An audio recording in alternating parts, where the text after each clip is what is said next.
Io ci credo che un amore può durare tutta una vita. Perché non dovrebbe? Mamma, a che ora ha detto che viene papà? Verso le 10, ma lo sai, fino a quando non lo vediamo spuntare.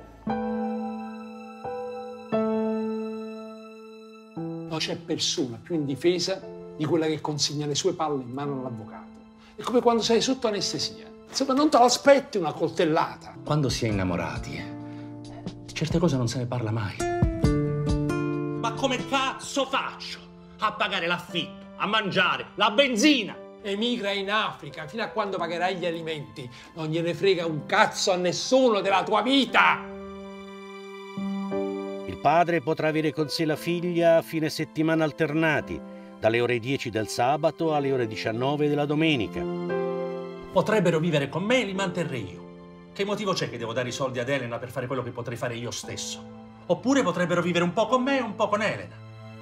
Cazzo, faranno qualcosa sti servizi sociali, sti tribunali. Servizi sociali, tribunali, tu parli di un inferno. Ma perché insisti? C'è l'affidamento condiviso, lo sanno tutti. Condiviso è solamente una parola.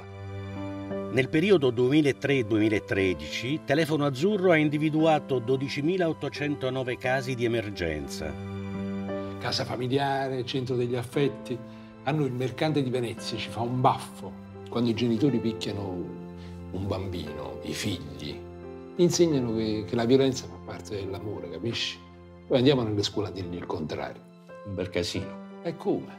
Ognuno che assiste al dramma della famiglia sembra di sapere che cosa fare. E in cima a tutti c'è lo Stato. Parenti, amici, tutti quanti hanno la ricetta. Ma come stanno le cose non te lo dice nessuno.